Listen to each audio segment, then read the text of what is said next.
Este é o Contexto Cast, o podcast da União dos Vereadores da Baixada Santista, sempre com um tema metropolitano para você que nos acompanha. E você que ainda não se inscreveu no canal, por favor, ative o sininho que você vai saber primeiro quando tem um novo episódio aqui do nosso podcast.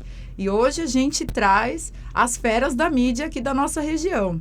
Eles vão falar sobre política, sobre notoriedade e sobre como isso ajuda a atender a população, as demandas do dia a dia.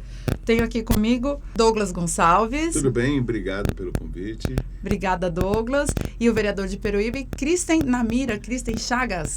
Kristen Charles. Charles. Charles. Mas muito ele é bem. internacional.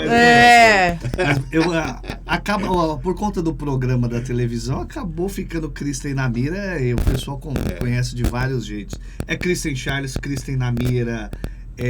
Kristen Chagas já apareci. Já, tá vendo? Eu Kristen sabia Chagas. Que tinha algum lugar eu tinha visto, viu? Eu tenho dois jargões que também apareceram. Ou é o pau na lomba, então, já tô acostumado, faz parte. É muito bom. O que vocês têm em comum, né? Muito em comum, é o estilo de programa de televisão, de mídia que vocês trazem, que tem muito essa questão de resolver o problema da pessoa, né? A pessoa manda uma denúncia, vai lá e expõe isso e a coisa se resolve.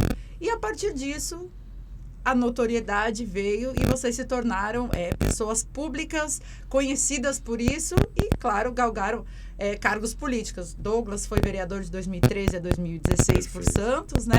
E agora o Kristen também, vereador por Peruíbe. Primeiro, Douglas, como que você vê essa responsabilidade da virada de chave? Bom, antes de mais nada, é muito interessante, porque quando você está no mandato, você acaba tendo um olhar mais cirúrgico e, ao mesmo tempo, uma cobrança maior da população, porque você não pode falar, eu vou tentar, eu vou ver, mas você não está lá? Será que você não pode? Eles querem mais um imediatismo, né? E quando você não está no mandato, como é o meu caso hoje, não digo que não tenha cobrança, mas as pessoas sempre acabam vendo em você, o comunicador, o jornalista, o ex-vereador, uma pessoa que pode ajudar de alguma forma. E eu continuo utilizando as mesmas ferramentas e a mesma forma de agir. Óbvio que sempre, sendo um vereador ou um comunicador, um jornalista, as autoridades, pelo menos eu que entendo, elas têm aquela responsabilidade, preciso resolver isso daí, senão ele vai falar de mim lá no programa, senão ele vai cobrar, não ele vai fiscalizar, né? Então, eles acabam resolvendo. E eu sempre digo para as pessoas, eu vou tentar ajudar. Aí você liga para um secretário, para um chefe de departamento, você explica a situação. Mas também tem outro contraponto, muito rapidamente, que eu queria até aproveitar, que a população ela tem que ir atrás dos seus direitos. Teve o senhor, o seu Otávio, que me pediu na feira uma vaga para o neto dele na creche. Eu falei, mas Otávio, você já chegou aí na creche? Não, vai na creche, veja se tem a vaga. Se não tiver, depois você me dá o nome da supervisora, o nome do teu neto, eu vou tentar ver junto à secretária. Isso já tem alguns anos. E como sempre gosto de ir na feira, pelo menos vou umas 3 vezes por semana, eu encontrei 15 dias depois, e aí, Otávio, você não me falou nada? Douglas, obrigado, já consegui. Eu fui lá na creche e tinha. Então, resumindo, às vezes as pessoas acham que o político tem que estar a serviço dele 24 horas e ela não toma a iniciativa de, deixa eu ver se tem vaga mesmo, deixa eu ver se é fácil aquela inscrição, deixa eu ver se aquele vereador está atuando bem, eu vou lá na sessão da Câmara. Falta esse contraponto da população. Com certeza. Eu, particularmente, Cristiane, eu enxergo trabalhos muito próximos. Eu tinha uma certa ojeriza pela questão política. Olha só. Até porque na televisão a gente critica muito a classe política. Bate mesmo. Porque a gente entendia, principalmente quando estava apenas na televisão, de que muitos problemas pontuais que nós temos, eles são de fáceis resoluções e de talvez falta uma atenção, uma falta de conversa. E geralmente, grande parte dos bons políticos que nós temos, muitos deles são jornalistas e pessoas que vieram da comunicação, seja na televisão, seja no rádio. Olha, a gente tem de exemplos aí o Amado Neto, lá no Espírito Santo, um dos melhores deputados desse país. Na cidade de Rio Claro, o Sérgio Carnevale, que é um radialista genial. E de alguma forma, esse contato com a população, o fato de, como jornalista, a gente acabar escutando muito mais o drama, o sofrimento do cidadão, tendo essa empatia muito mais próxima, chega um momento que a gente pensa da seguinte forma, por que nós não vamos tentar fazer para ser diferente. Pô, dá para fazer isso. Ao invés de eu ficar pedindo para vereador, para prefeito, eu vou colocar a mão na massa. O meu caso, e eu estou aqui com o Douglas é um amigo meu. E ele, quando vereador, foi quando a gente se aproximou muito. Verdade. Criamos nossa amizade, ele quando vereador, né? E eu era muito fã dele no Balanço Geral, como o senhor no Hora Geral, e todos os projetos dele. E eu me recordo que o Douglas falava, não, você tem que ser vereador. É verdade. Você tem que ser vereador. Incentivava. Ele me incentivava. E então eu sempre tive essas boas referências. Então eu sempre enxergava, eu falei, caramba, olha que legal, você olha o Douglas foi vereador, passou por um mandato fantástico, reconhecido pelas pessoas, respeitado pelas pessoas, passou pela política e saiu incólume. Diferentemente dos péssimos exemplos de que passa na política, muitas vezes sai arrebentado, sai com uma péssima imagem, ele não, porque ele foi lá simplesmente para ser o Douglas. O que é o Douglas? O Douglas do dia a dia, que escuta as pessoas, que muitas vezes fala a verdade que as pessoas não querem ouvir. Então isso me serviu de embasamento para quando o vereador falar, não, eu mesmo vou ouvir e vou procurar resolver. É óbvio, Cristiano, que eu tenho dúvidas que nós temos um grande problema. Quando nós estamos na TV é muito mais fácil. Porque a gente faz o apontamento. E estou ainda na televisão, né? Sim. Diariamente eu estou ao vivo no Namira, que é o nosso telejornal regional lá. Independente da vereança. Independente da vereança, líder de audiência, a gente briga lá. Mas sou vereador também. É muito mais fácil você apontar do que quando você está lá e tem que correr atrás. A responsabilidade aumenta muito. É a diferença da pedra para vidraça, sim, né? Aí, quando é pedra, é mais fácil do que ser... E a gente tem um outro problema aqui, só para destacar, não sei se o Douglas enfrentou isso bem aqui em Santos, talvez isso seja um problema cultural da minha região, é que, de fato, grande parte da população não entende exatamente a diferença do vereador para o prefeito. Ah, com certeza. Então, muitos dos problemas da incumbência que o vereador é cobrado é de um problema do prefeito. Então, quem executa o orçamento é o prefeito, não é o vereador. O vereador tem funções bem limitadas, Verdade. Que é fiscalizar e legislar. Mas a população, às vezes, tem essa dificuldade de entender isso. E eu acho que também eu procuro fazer isso no meu mandato, porque eu fiscalizo muito e dialogo muito como comunicador, de tentar fazer essa diferença e fazer os apontamentos. Falar, olha, quem executa o orçamento é o prefeito. O Kristen trouxe essa questão do distanciamento da população da política, que é uma dor que a gente acompanha mesmo, né? Vocês acham que a partir desse momento as pessoas que estão na mídia, na televisão, elas conseguem chegar mais perto da população do que um político tradicional que tenta galgar o caminho sem a exposição midiática? Eu acho que hoje, com as redes sociais, todos tentam ser midiáticos, né? Até aqueles que não são comunicadores, mas utilizam justamente das redes sociais. E isso daí tem um perigo grande. Eu vou lembrar de duas figuras muito conhecidas na TV e que tiveram uma ascensão na política graças à colada no Bolsonaro e que não conseguiram se reeleger porque brigaram com o Bolsonaro e tiveram uma linha totalmente oposta quando da sua candidatura, que é o caso da Joyce Hasselmann e do Alexandre Frota. Verdade. Né? Então, para a gente ter uma ideia. Então, ou seja, as pessoas viram que eles tinham um comportamento porque queriam se eleger e elencaram, ou seja, uma pessoa para ser o guia, que na época, em 2018, era o Bolsonaro. Em 2022, eles não conseguiram se reeleger. Então, prova que nem tudo aquilo que a gente vê é real. Muita coisa aqui não é real. Só que nós somos reais. O Cristian Namira tem que ser real quando ele cobra, quando ele é um pouco duro. E eu da mesma forma, não no sensacionalismo, mas na realidade. E por vezes essa postura faz com que as pessoas venham, poxa, esse cara me defende. Sim. Pô, essa apresentadora me defende. Pô, eu vou até lá, vou procurar. É uma postura que nós temos na mídia que muitos políticos não têm na hora de defender quem o elegeu, que é o eleitor. Com certeza. E até comentando, Kristen, o Douglas trouxe exemplos, vamos falar do Datena, né? Sim, também. Você viu depois daquela cadeirada? Eu acho que ele Mas perdeu. Eu não vou julgar o Datena pela cadeirada ali, não, porque a situação ali, brincadeiras à parte... Não, mas foi uma coisa pública. Ninguém esperava a reação dele. Não, jamais. Eu acho que eu acho que talvez a prerrogativa do político é justamente ter essa inteligência emocional que o Datena não teve. E por isso que eu valorizei demais a trajetória do Douglas. que você sai da comunicação, vai para a política e volta incólume, isso é raro. Perfeito. O Datena não conseguiu isso. A carreira dele E de fato. E nem conseguiu ser eleito. Nem conseguiu ser eleito. Eu tenho uma visão sobre isso, talvez até um pouco mais sociológica do que o Douglas nesse caso. E você é jornalista também, brilhante por sinal, vai entender também esse meu ponto de vista. Nós como jornalistas, nós contamos histórias. A gente aprende a pegar o problema da pessoa, empacotar como uma história para que as pessoas se identifiquem lá em casa. Ao longo do tempo, a gente cria uma empatia que a classe política tradicional talvez não tenha. A classe política tradicional enxerga o cidadão como número. Olha, aquela moça é um voto, a Cristiane é um voto. O político, ele tem o jornalista, quando se torna, o comunicador, quando se torna político, e ele cria essa identificação, ele tem uma coisa diferente. Ele enxerga o indivíduo, ele enxerga aquela história.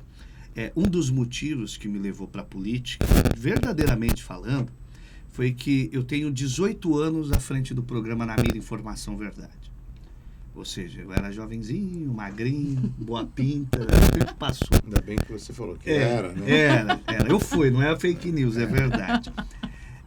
E entrava ano e saía ano, nós temos um problema crônico em Peruíbe, que são as enchentes. Sim. E você veja, eu via pessoas que perdiam tudo. Estava terminando de pagar a parcelinha da Casas Bahia, um ano depois perdia tudo. Quando eu me torno vereador, as minhas primeiras ações são nesse sentido. Eu fundo a Comissão Histórica na cidade de Estudos de Impactos de Enchentes e Alagamentos, que hoje tem uma parceria com o GAEMA, que hoje tem um estudo de impacto na cidade, para que a gente deixe um legado, para que comece em algum momento, de fato, mudar esse cenário. E o que leva a você a fazer isso? É quando você vive a história das pessoas. Perfeito. Eu sempre digo que o jornalista, ele, na minha opinião, tá? Não estou querendo julgar ninguém, mas eu vou defender a minha classe. O jornalista geralmente é um grande político porque ele não enxerga o eleitor. Ele enxerga o indivíduo, a história, o lado humano. Porque imagine, eu tenho 22 anos como jornalista. Eu passei a minha vida vivendo histórias. Como vereador não tem como ser diferente. Eu preciso mudar as histórias das pessoas. Eu acho que é isso que move a gente. É isso que faz o Douglas ter sido um vereador diferente, histórico. Eu estive na feira, eu vi gente chorar com o Douglas. Nunca vi um negócio desse. Coisa maluca. E eu vejo o Amaro Neto lá no Espírito Santo fazer a diferença. O Celso Russomano faz a diferença com a Patrulha do Consumidor. Então a gente vive histórias. E vamos ser sempre diferentes por conta disso. E por falar em histórias, Douglas, queria que primeiro o Douglas, depois o Kristen, né? Para fazer uma ordem aqui na nossa conversa, falasse alguma história que te tocou no seu mandato, de alguém que te procurou, que você pensa, nossa, seria uma reportagem e tanto, hein? Tem uma muito, muito grande e importante. Eu quero até aproveitar aqui esse espaço, agradecer publicamente o secretário de governo, Fábio Ferraz. Eu vou ser breve, porque é uma história um pouco longa. Quando eu me elegi vereador, vieram me procurar uma comissão de agentes de saúde. E as agentes de saúde são aquelas que justamente vão na casa da população, que nem um cachorro late, né, para detectar se tem algum problema e tudo mais. E elas tinham, na época, 2013, ou seja, elas receberam da ASP, que era uma OCIP, que recebia esse dinheiro do Ministério da Saúde, ia para a OCIP, e a OCIP que pagava. E elas estavam indignadas porque elas passaram por um processo seletivo. Então, se você passou por um processo seletivo, eu tenho que me incorporar como servidor público. Conversamos, falamos com a Procuradoria do município, pegamos exemplos de outras cidades e tudo mais, e eu consegui, com que elas fossem efetivadas como servidoras do município de Santos. E quando isso aconteceu, ou seja, essa efetivação, foi em maio de 2017. Eu fui até 31 de dezembro de 2016. E, na época, eu era o secretário de Saúde, Fábio Ferraz, hoje secretário de Governo. Ele me ligou e falou, Douglas, amanhã vai ser o evento que vai efetivar essas agentes de saúde e agentes de endemias, que eles vão fazer parte do quadro de servidores, e você começou essa luta. Eu quero que você esteja lá. Óbvio que eu fui, não fiquei na mesa principal porque eu já não era vereador, mas na hora que ele, como secretário, fez uso da palavra, ele fez essa referência, pediu para que eu ficasse de pé e eu fui aplaudido. Então, a decência dele de lembrar, né? E a minha alegria de poder ter, de alguma forma, contribuído com os agentes de endemias, que são os agentes da dengue, e os agentes de saúde, que são um número significativo da cidade de Santos. Eu ficaria aqui e teria outros exemplos, mas esse foi mais emblemático. Por quê? Porque estavam tentando desde 96, passou o Beto Mansur, passou o Papa, eles não conseguiram. E eu, junto, lógico, conversando com o prefeito, Paulo Alexandre na época, a procuradoria, ver se é possível ou não, pegando ali o processo seletivo que eles passaram para entrar na justiça para não ter problema. E eles foram incorporados no quadro dos servidores. Então, isso é grato. Essa é uma contribuição que, assim como o Christian falou, ou seja, estando vereador ou não, não muda nada. E é isso que faz a diferencial no verdadeiro político, onde eu vejo que o Christian está seguindo no mesmo caminho. Legal. Eu tenho uma história que eu gosto de contar e que talvez um político tradicional não enxergaria desse jeito. Eu estive acompanhando... Peruíbe é um berço dos lutadores de judô, de jiu-jitsu. Eu estive acompanhando um espaço que estava com problemas, quebrado vidro, o espaço todo deteriorado, e nós fizemos uma denúncia como vereador e como jornalista também da precariedade do espaço. Até porque foi uma mãe de aluno que pediu para que nós fizéssemos essa denúncia. É óbvio que existiam algumas pessoas ligadas à política, ligadas à politicagem, que é diferente da boa política. A politicagem é algo sujo, é diferente da política, que não gostaram do que nós fizemos. Eles se sentiram atacados, porque quando você mostra a incompetência de quem era para ser competente, nunca é legal, né? É como quando a nossa mãe nos dá uma bronca quando a gente está errado. A gente sabe que ela está certa, mas a gente não gosta. E aquilo foi um problema que esse pessoal não gostou, e os pais e a cidade entendeu que a denúncia era legítima. Como pode uma cidade que é o berço do jiu-jitsu, do judô, principalmente do judô, aquele espaço que era o espaço do judô, está tão deteriorado daquele jeito? Bem, nós tivemos esse embate político, e o que poderia se tornar um desgaste, para mim não foi, porque a minha missão era maior do que coisas pequenas da política. Fui conversar com o deputado Jorge Caruso, me atendeu, eu pedi para o deputado uma emenda, e ele falou: Cristian, onde você vai alocar a emenda? Eu falei: eu quero brigar para alocar essa emenda no pessoal do judô. Sim. No espaço que está deteriorado. E agora nós vamos ter o espaço lá reformado com uma emenda do deputado Jorge Caruso, mesmo tendo sido criticados por aquelas pessoas... E em 6 meses de vereador. Pois é. Pessoas que vão usar aquele espaço. E é esse tipo de coisa que eu digo que o jornalista ele tem um lado diferente. Porque a gente, no jornalismo, a gente bate, mas a gente apanha tanto. Mas a gente conhece o tema. Que a gente conhece o tema. E aí, não são coisas pequenas da política que mexem com a gente. Então, por isso que eu sempre digo que, às vezes, as brigas políticas impactam menos o vereador, que é comunicador, do que um político tradicional. Com certeza. E ao contrário, quando apresentadores, momento jornalístico ali, que vocês viram uma questão que fala, poxa, se eu fosse político, nesse momento eu já teria resolvido isso. Tem algum caso? Muitos casos, muitos. Todos. Eu diria pelo menos hoje. Hoje nós recebemos a visita do governador Tarcísio, que é raro ter um governador. Eu observei que a maioria quis cortejar, abraçar, tirar uma foto, um selfie. Eu, se de repente fosse deputado ou um político, eu organizaria todos os representantes, né? Elencaria umas 3 prioridades e, no momento, entregaria publicamente ao governador junto com a imprensa, para que o governador conhecesse um pouco mais das nossas demandas. Porque quando você vai num lugar, você é bem cortejado, você todo mundo parece que está tudo bem. Você volta aí, como foi lá em Santos? Maravilhoso. Nossa, maravilhoso. Tô bem lá, hein? Zero problemas, Não tem problema nenhum, pessoal me abraçou, tirou foto, olha, tô contente. Por quê? Porque ele veio de helicóptero, ele não sabe o problema que a gente tem com essa Anchieta. Sim. Né? Então alguém aqui precisa falar para ele. Não se faz uma terceira pista de uma hora para outra, mas você tem uma frente parlamentar. Cadê o projeto? Tem como agilizar isso? A gente não tem como perder tempo, governador. entendeu? Uma outra discussão, o próprio Eleus Spava, que é o secretário estadual de saúde, já falou ano passado que ele é contra, a gente precisa repensar esse sistema de regulação de vagas, talvez descentralizar, e aí? As pessoas ficam esperando uma vaga para ter um leito hospitalar, por exemplo. Então, existem demandas que esses políticos, se eles fossem unidos e mostrassem, reivindicassem, entendeu? Essa seria uma grande oportunidade.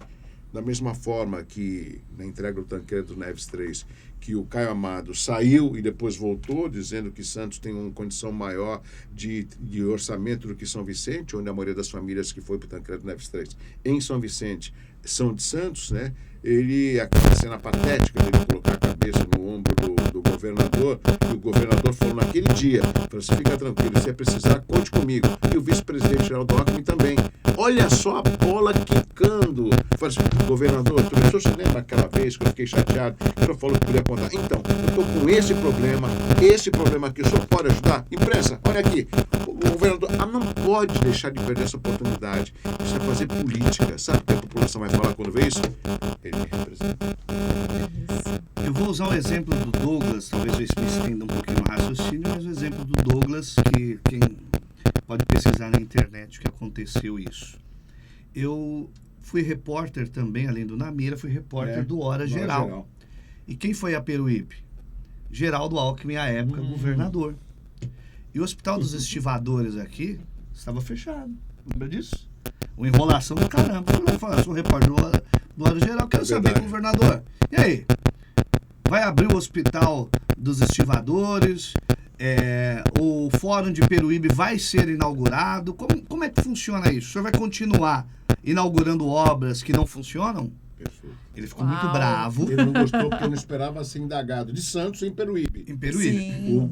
O governador Geraldo Alckmin à época. Não gostou do questionamento, brigou com a gente, mas, tempos depois, nós tivemos os estivadores funcionando como deveria, e a inauguração do Fórum de Peruíbe. O que eu digo? Vou repetir o que o Douglas falou. A maioria das pessoas enxergam o governador, o presidente, como uma superestrela. Isso aí. E não agem como representante da população. Eles agem como tietes, como fãs. O que está totalmente errado. Quando eu fui na casa das pessoas e vou na casa das pessoas pedir voto, eu vou para pedir para representá-las. Não para ser fã de Tarcísio, ser fã de Lula, ser fã de Bolsonaro ou o raio que o parta. Então, quando esses caras estão aqui, eu tenho que aproveitar esse momento, que muitas vezes é raro, do tete a tete, e cobrar sobre o que importa. Por exemplo, hoje eu tive um compromisso na televisão que me impediu de vir no momento que o governador estava aqui. Mas se eu tivesse a oportunidade de conversar com ele pessoalmente, e a Alvebs vai fazer isso agora, até sei que você pedir pra em ele. breve, ele falou, e essa história do pedágio aqui na nossa região? Como é que é? Mas o que nós temos, na verdade, são políticos tietes, que têm medo de conversar cara a cara com o governador e cobrar o que é importante para a população. Então, eu concordo com o Douglas, eu acho que a gente precisa... você tem que ser fã, você tem que ser tiete quando você é um cidadão e não tem uma responsabilidade pública. A responsabilidade pública acaba alienando você a ter responsabilidades não sobre os seus gostos pessoais, suas vontades pessoais, mas sim sobre a população. E é um problema grave. Hoje o governador estava aí, os prefeitos deveriam ter aproveitado a oportunidade, ter mostrado que tinham coragem, sim, e cobrado o governador ali, olha, não queremos o pedágio aqui. Criado, sim, uma situação constrangedora. Você sabe por quê? Porque a política, ela é sobre temas, ela é sobre debates, e as transformações só acontecem quando o problema é exposto. Por isso que nós somos parlamentares, até o parlar mesmo, para falar. E o político, o prefeito, o executivo tinha que aproveitar a chance que tem ali. Falar, aproveitando que o governador está aqui, governador, dessa palhaçada dos pedágios que estão aqui. Por exemplo, divulgou-se verbas que vão vir, investimentos na região e etc. Agora, e os impactos negativos econômicos que a nossa região vai sofrer com esse tanto de pedágio. Não, e fora que é um clima pré-eleitoral, né? Exatamente. Melhor momento. Melhor momento. Melhor momento. E por falar em clima eleitoral, vocês acham, assim, uma opinião pessoal, que toda essa polarização que se cria, né? Ou você é um lado ou você é outro. Isso também não é uma cortina de fumaça para o dia a dia, para as demandas, para o tete-a-tete? Também, você sabe que esse negócio de polarização, eu acho até interessante. Acaba desfocando o tema principal. A gente vê isso em nível federal. Né? O que aconteceu durante essa semana, quando estavam se ouvindo como é que é eles dão o nome de núcleo do golpe de 8 de janeiro, né? Entre eles o ex-presidente Bolsonaro. Então, essa semana, na realidade, foi foco com relação ao depoimento do Bolsonaro, aquela brincadeira que eu até achei meio estranha, dele com o Alexandre de Moraes, convidando ele para ser candidato a vice, né? Enfim, ou seja, isso acabou tirando o foco de algo que me preocupa muito, que é a fraude do INSS, que é algo em torno de 6 bilhões e 300 milhões e mais 90 milhões só de consignados.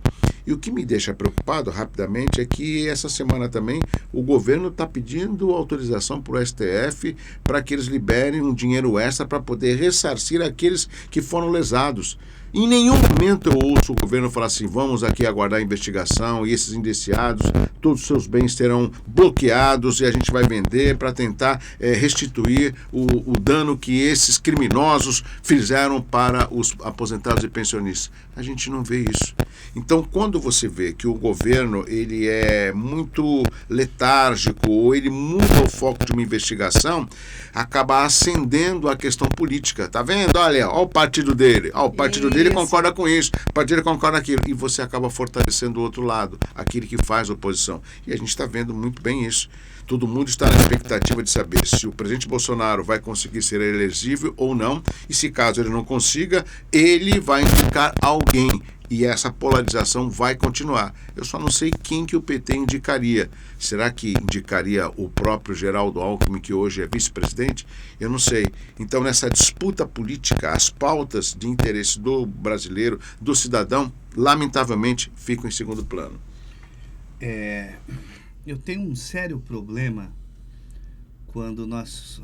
E aí, independente de convicções e polarização, porque eu não tenho modéstia à parte, não sei se isso é algo positivo ou negativo, eu não tenho simpatia por lado nenhum. Aliás, de modo geral, não tenho simpatia por político nenhum. Mas existe o lado. Existe o lado, exatamente.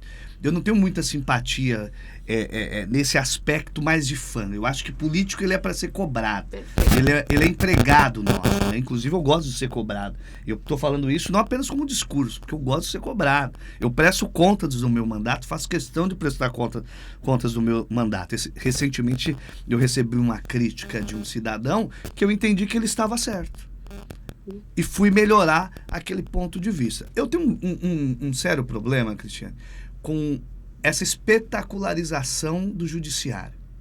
Por exemplo, acho que o problema jurídico do presidente Bolsonaro e do pessoal daquela questão do 8 de janeiro, que invadiram o Congresso e coisa do tipo, é um problema jurídico. É um problema que se resolve entre os acusados, as defesas, a acusação e o judiciário. Eu já acho algo extremamente desgastante isso virar um espetáculo midiático. E virou. Com tantos problemas que nós temos. Porque nós temos um juiz que se torna um protagonista, que se torna um personagem, e não é para ser um personagem o juiz é para ser imparcial mesmo, ter essa visão. Não estou falando que o Alexandre de Moraes não seja imparcial, nem quero entrar nesse mérito, nesse debate, mas não importa quem seja o juiz é para ele ter essa aura de imparcial. E a gente está falando do Alexandre de Moraes, mas coloque também o senhor Sérgio Moro no bolo. Exato. Então, o que eu digo, o juiz ele não é para ser um personagem, ele não é para ser uma superestrela. Ele, inclusive, tem um bom salário, uma boa estrutura para ser o mais discreto possível, para ser imparcial e para julgar aquilo com uma certa independência, né? Então, por exemplo, o Bolsonaro cometeu um crime, foi comprovado, existem elementos probatórios Tem que ser paguem punido. o crime. Quem invadiu, quebrou lá, foi lá. Eu não quebrei casa de ninguém, então eu não vou ser processado, não vou. Exato. Então, para mim, eu estou tranquilo. Eu acho que nós precisamos quebrar essa polarização e debater o que nós queremos para o país. Porque, desculpa, não dá para a gente ficar um país do nosso tamanho, da nossa proporção, que arrecada tanto, que tem um orçamento tão grande, focado em, primeiro, Lula é candidato ou não, ou quem o Bolsonaro vai indicar ou não. Isso. Desculpa, será que o nosso país nós não temos nomes tão interessantes, um projeto de país melhor do que necessariamente o que a polarização apresenta? A polarização ela é muito boa para esses dois nomes. Exatamente. Ela não é para o cidadão.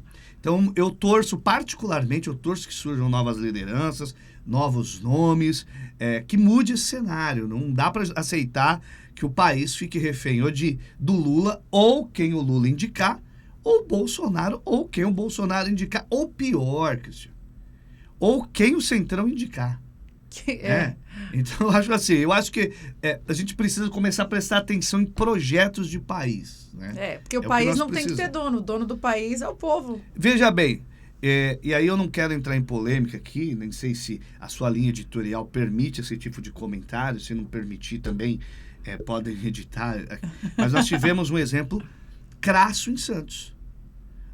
Nós tínhamos uma candidata a prefeita que ela estava mais preocupada em carregar a bandeira do Bolsonaro, eu sou Bolsonaro, aqui é Bolsonaro, é Bolsonaro, é Bolsonaro, é Bolsonaro, do que discutir a realidade do dia a dia do cidadão. Uhum. Então você tinha continuação de um governo, que geralmente continuações de governo, talvez, para a população de modo geral, independente de avaliações, possa parecer mais cansado, mas esse tipo de continuação de governo, esse tipo de posição, pelo menos você tinha uma candidatura que discutia a cidade, que as pessoas se sentiam próximas, porque funciona o seguinte, veja bem, se você vai eleger um prefeito, ele precisa estar articulado com o governo do estado, com o governo federal. Perfeito.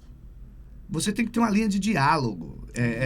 Então, eu acho que está faltando... Não pode fechar, né? Exatamente. Então, o exemplo crasso foi aqui. Nós tínhamos dois tipos de candidatura. Uma discutia cidade e outra discutia quem gostava mais do presidente Bolsonaro. E outra ainda discutia quem era mais lulista, que também é o mesmo tipo de pensamento. Exato, só muda o lado. Só muda o lado. Então, é o tipo de coisa que eu entendo que não vale muito a pena. Não agrega. Particularmente, o que me atrai num projeto político sempre é um projeto de cidade, um projeto de estado e um projeto de país. Bom, foi um prazer. Já acabou. Hoje tá demais, né? Nas nossas gravações aqui, você que nos acompanha. Já acabou, foi muito rápido e foi maravilhoso. Eu acho que a gente tinha que fazer de novo esse podcast, a gente falando sobre os assuntos aqui, porque... E um prazer pra mim estar aí do lado de dois grandes jornalistas. Você Obrigada. é uma delas. Você também é grande. Aqui tá em casa, né, João? Lógico.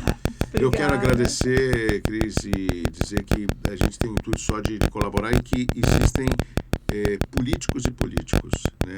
A gente sempre vai ter essa bandeira, a gente sempre vai querer lutar pelo melhor e às vezes a população pensa que são todos iguais. Não são, existe diferença. Apenas para terminar muito rapidamente, uma das muitas, deve ter acontecido com o Christian, muitas pessoas pedindo emprego para o vereador. E eu sempre falo assim, olha, o vereador não foi eleito para arrumar emprego. O que eu posso fazer é ficar com o seu currículo, eu vou tentar encaminhar na medida do possível das pessoas que eu conheço. E a pessoa, tá bom, um pouco decepcionada, porque achando que o vereador pode tudo. O vereador não pode tudo. Ele tem dois papéis importantes, como o Christian falou, que é fiscalizar, né, e poder elaborar projetos e comissões para discutir a cidade. Eu acho que isso é fundamental. E outra, as pessoas pensam que o vereador ganha muito bem e é bem de vida. Não ganha muito bem e está 24 horas. Se duvidar, o Cristian vai estar dormindo qualquer dia desse. Bateram aqui, vereador, que foi, mas, pô, são 11 da noite, estou com um problema no pronto-socorro, que meti... Ele tem que pôr uma roupa e no pronto-socorro ver o que aconteceu. Verdade. Esse é o trabalho do vereador. Não é 6 horas, 8 horas estou em casa e não me viu. Isso muitas vezes a população não entende. E mais uma vez, obrigado, Cris. Que agradeço. Christian, prazer, viu? Prazer é meu, Cris, parabéns pelo trabalho excelente. Só para concluir aqui, Douglas, quando o pessoal vai pedir emprego lá e deixa lá o currículo, eu falo assim, o pior cara pra vocês deixarem currículo. Imagine se alguém vai dar emprego pra um cara que cobra e xinga tanto quanto eu. Então, eu já tenho essa prerrogativa que eu acabo escapando. Obrigado ao Vebs, mais uma vez, um prazer muito grande fazer parte dessa entidade, estar aqui com você. Obrigado mesmo. Obrigada, e a você que nos acompanhou até aqui, obrigada e até a próxima.